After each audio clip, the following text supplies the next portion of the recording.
নমস্কাৰ বন্ধুসকল, মই হিৰেণ। আজি মই আপোনালোকক এই ভিডিঅ'টোৰ জৰিয়তে এই 2024 বৰ্ষৰ মে মাহটোত মীন ৰাশি ব্যক্তিসকলৰ কেনেদৰে পাৰ হ'ব তাৰে সম্পূৰ্ণ বিৱৰণ আপোনালোকক এই ভিডিঅ'টোৰ জৰিয়তে আগবঢ়োৱা হৈছে। প্ৰথমে মোৰ চেনেলটো আপোনালোকে ছাবস্ক্ৰাইব কৰি ল'ব, যাতে মোৰ পিছৰ ভিডিঅ'বিলাক আপোনালোকে সহজে লাভ কৰিব পাৰে। লগতে মোৰ ভিডিঅ' যদি ভাল লাগে তেন্তে লাইক আৰু শ্বেয়াৰ কৰিব, কমেণ্ট কৰি আপোনালোকৰ মনৰ ভাৱ প্ৰকাশ কৰিব। এতিয়া মূল বিষয়লৈ। মীন ৰাশি ব্যক্তিসকলৰ এই মে মাহটোত এওঁলোকৰ পাৰিবাৰিক জীৱনৰ ক্ষেত্ৰত এনেধৰণৰ, যদি আপোনাৰ পৰিয়ালত যিকোনো সদস্যৰ সৈতে আপোনাৰ পাৰস্পৰিক বিবাদ হৈ আছে, তেনেহ'লে এই মাহত ইয়াৰ সমাপ্ত হ'ব আৰু পৰিয়ালটোত সুখ থাকিব। আপোনাৰ পৰিয়ালৰ সকলো সদস্যৰ মন আৰু পিতৃ মাতৃৰ আশীৰ্বাদ আপোনাৰ ওপৰত থাকিব। আপোনাৰ পৰিয়ালৰ এজন সদস্যৰ পৰাও এটা শুভ চিহ্ন লাভ কৰিব। আপোনাৰ ভায়েক বা ভনীয়েকৰ প্ৰতি আপোনাৰ আসক্তি আগৰ তুলনাত অধিক বৃদ্ধি হ'ব। পিতৃ মাতৃৰ স্বাস্থ্যৰ বিশেষ যত্ন ল'ব আৰু তেওঁলোকক সঠিক সময়ত খাদ্য দিব। ইয়াৰ বাবে শিশুসকল অলপ বিচলিত হ'ব পাৰে, কিন্তু তেওঁলোকৰ মনৰ খেলিমেলিয়ে আপোনাক সুখী কৰিব। ব্যৱসায় আৰু চাকৰিৰ ক্ষেত্ৰত এনেধৰণৰ, এই মাহটো ব্যৱসায়ৰ ক্ষেত্ৰত অতি ভাল হ'ব আৰু আপুনি দিনে দিনে আগুৱাই যাব পাৰিব। এই সময়ছোৱাত কিছুমান নতুন শত্ৰু গঠন হ'ব পাৰে, যি আপোনালোকক ক্ষতি কৰিব পাৰে। সেইবাবে সদায় সতৰ্ক থাকিব আৰু আপোনালোকৰ চাৰিওফালে বিশেষ মনোযোগ দিব, নহ'লে আপোনাৰ কিছু সমস্যা হ'ব পাৰে। এই মাহত চাকৰি কৰা ব্যক্তিসকলৰ বাবে কিছু অসুবিধা হ'ব পাৰে। উচ্চ কামৰ বোজাৰ বাবে আপুনি চাপ অনুভৱ কৰিব।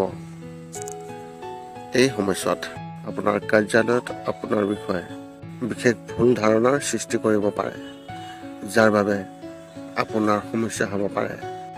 গতিকে সদায় স্বতঃস্ফূৰ্তভাৱে কাম কৰিব।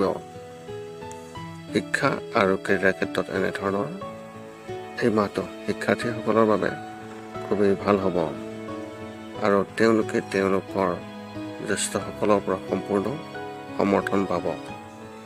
এই সময়ছোৱাত আপোনাৰ আধৰুৱা প্ৰকল্পবোৰে সম্পূৰ্ণ লাভ কৰিব আৰু অধ্যয়নৰ বোজা সামান্য হ্ৰাস পাব পাৰে।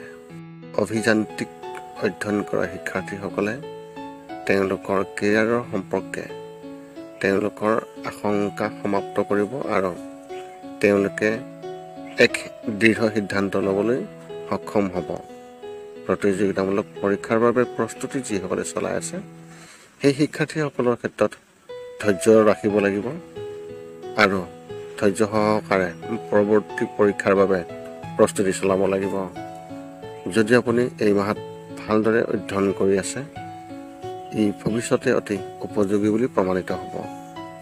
প্ৰেমৰ ক্ষেত্ৰত এনেধৰণৰ, এই মাহত আপোনাৰ পত্নীৰ সৈতে কিছুমান বিষয়ত বিশেষ পাৰ্থক্য থাকিব পাৰে আৰু পাৰস্পৰিক কাজিয়াৰ সৃষ্টি হ'ব পাৰে। এই ক্ষেত্ৰত আপুনি মুকলিকৈ কথা পাতক, কোনো সমস্যা নহ'ব। কিছুমান বিষয় থাকিব যিয়ে আপোনাক শংকিত কৰি তুলিব আৰু আপোনালোক দুয়োজনৰে ইজনে সিজনৰ ওপৰত বিশ্বাস হেৰুৱাব। এনে পৰিস্থিতিত যদি আপুনি মুকলিকৈ কথা পাতে, আপোনাৰ সমস্যাটো খুব সোনকালে সমাধান কৰিব পাৰিব। অন্যথা ই অধিক বেয়া ৰূপ ল'ব পাৰে। যদি আপোনাৰ সম্পৰ্ক বিবাহৰ বাবে অনুসন্ধান কৰি আছে, তেন্তে এই মাহত আপুনি খুবেই ভাল ফলাফল পাব। এটা ভাল সম্পৰ্ক ক'ৰবাৰ পৰা আহিব আৰু সকলোৱে ইয়াত ভাল পাব। এনে পৰিস্থিতিত যিকোনো খৰখেদা কোনো কাৰণতে নকৰিব আৰু চিন্তা কৰাৰ পিছতহে বিশেষ সিদ্ধান্ত ল'ব। স্বাস্থ্যৰ ক্ষেত্ৰত এনেধৰণৰ, যদি আপুনি স্বাস্থ্যৱান হয় কিন্তু একে সময়তে সাৱধানতা অৱলম্বন কৰাৰ প্ৰয়োজন আছে। যদি আপুনি গধুৰ বস্তু তুলি লয়, সচেতন হ'ব, কিয়নো মেৰুদণ্ড মোচোকা খাব পাৰে।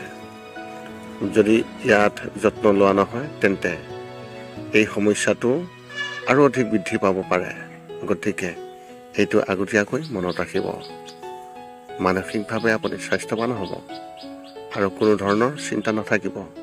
প্ৰতিদিনে আপুনি নিজৰ ভিতৰত এটা নতুন শক্তি বিচাৰি পাব আৰু সেই অনুসৰি কাম কৰিব।